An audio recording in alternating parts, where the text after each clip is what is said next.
नमस्कार, आदाब, सत श्री अकाल। मैं हूं गिरिराज शर्मा और आप देख रहे हैं सरल टॉक। हमारे देश के प्रधानमंत्री नरेंद्र दामोदर दास मोदी बाल्यकाल में मगरमच्छ से भी लड़ गए थे, ऐसा किताबों में पढ़ने को मिला है और बाल नरेंद्र के बारे में पढ़ाया जा रहा है। यानी कि हमारे देश के प्रधानमंत्री नरेंद्र मोदी जो भी काम करते हैं ऐतिहासिक ही करते हैं और सबसे अलग करते हैं। नोटबंदी की तो ऐतिहासिक, जीएसटी की तो भी ऐतिहासिक, और अब किसानों के लिए जो विधेयक लाए गए हैं वो भी ऐतिहासिक होने का दावा किया जा रहा है कि सरकार की तरफ से किसानों के लिए गिफ्ट है। लेकिन साहब, इस गिफ्ट को किसान लेने से इनकार क्यों कर रहा है? क्यों मना कर रहा है कि मुझे गिफ्ट नहीं चाहिए? और ऐसा क्यों होता है कि जब इन ऐतिहासिक दावे किए जाते हैं, इनके परिणाम आते हैं, तो इन ऐतिहासिक दावों की हवा निकल जाती है, फुस्सी बम बन जाते हैं साहब। आखिर किसान इसका विरोध क्यों कर रहा है, यह आपको बताना चाहिए। और साथ ही साथ इन विधेयकों को इतनी जल्दबाजी में क्यों लाया गया? ऐसी भी क्या जल्दी थी? देश तो कोरोना से जूझ रहा है, लाखों के आंकड़े आ रहे हैं। आप दावा कर रहे थे कि 21 दिन में हम सब कुछ ठीक ठाक कर लेंगे, तो कोरोना के ये आंकड़े इतने कैसे बढ़ गए? आखिर इस कोरोना काल की महामारी में इतनी जल्दबाजी किसकी थी कि इन विधेयकों पर ढंग से चर्चा भी नहीं की गई?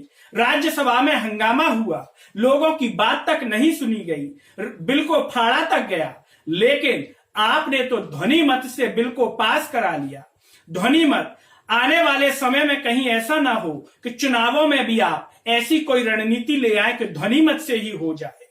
किसान विरोध कर रहा है, सड़कों पर है। पंजाब, राजस्थान, महाराष्ट्र, कर्नाटक, किसान को आपकी इस मंशा पर शक नजर आ रहा है। आप ट्विटर के माध्यम से कह रहे हैं कि न्यूनतम समर्थन मूल्य दिया जाएगा, लेकिन किसान को तो यही लग रहा है कि जैसे रेलवे बेचा गया, बीएसएनएल किया गया प्राइवेटाइजेशन, वैसे ही अब किसानों को भी प्राइवेट कॉर्पोरेट के हाथों तले दबा दिया जाएगा। किसान को डर है, लेकिन साहब, इस देश की जीडीपी में इस किसान का इतना योगदान है कि इस किसान के साथ अन्याय नहीं होना चाहिए। इस किसान की आय हकीकत में दोगुनी होनी चाहिए। यही किसान आपसे यह उम्मीद रखता है। और इस देश के कृषि एवं कल्याण मंत्री जो नरेंद्र सिंह तोमर हैं, वो भी एक किसान के बेटे हैं। और एक किसान के बेटे के होते हुए अगर किसानों के साथ अन्याय हो जाए तो इससे बड़ी बात क्या हो सकती है? किसान भी परेशान है। अब बात कर लेते हैं बेरोजगार की, तो वो भी कोई ज्यादा खुश नहीं है।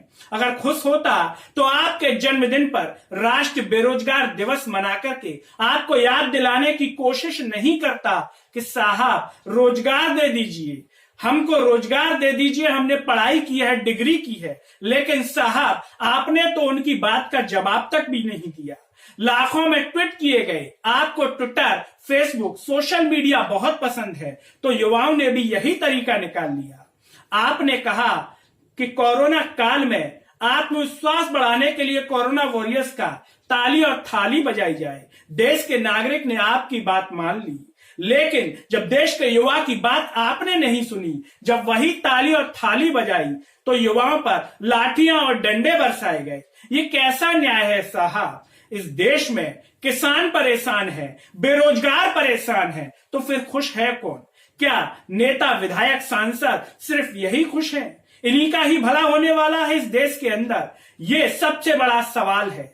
मध्य प्रदेश के मुख्यमंत्री शिवराज सिंह चौहान, अगर आप भी सुन रहे हैं तो आपको भी जवाब देना चाहिए कि आपकी केंद्र सरकार जब इतनी जल्दबाजी में विधेयक ला सकती है, किसानों की चिंता कर सकती है, तो आप इतनी जल्दबाजी में बेरोजगार को नोटिफिकेशन क्यों नहीं दे सकते कि पुलिस भर्ती निकाल दी जाएगी? ये दे दिया, एग्जाम तो बाद में होनी ही है। क्यों बार बार ट्विटर पर कहते हैं कि भर्ती निकलेगी निकलेगी, लेकिन कब निकलेगी? ये भी तो आपके भांजे भांजिया पूछ रहे हैं, उन्हें जवाब दीजिए। सरल टॉक के माध्यम से सिर्फ यही निवेदन है केंद्र सरकार और राज्य सरकार से कि किसानों का हकीकत में कल्याण हो, कहीं किसानों का दमन ना हो जाए कॉरपोरेट के द्वारा, और साथ ही साथ बेरोजगारों के लिए भी एग्जाम का कैलेंडर फिक्स किया जाए, उनके एग्जाम के नोटिफिकेशन निकाला जाए, और साथ ही साथ देश के हर युवा हर नागरिक से अपील है कि सरल टॉक की आवाज को सब्सक्राइब कीजिए और इसे सोशल मीडिया के हर प्लेटफॉर्म फेसबुक, व्हाट्सएप, ट्विटर पर इतना शेयर कीजिए कि आपकी आवाज सरकार के साथ साथ देश के हर नागरिक तक भी पहुंचे। मुझे दीजिए इजाजत, अगले वीडियो में आपसे फिर होगी मुलाकात। नमस्कार।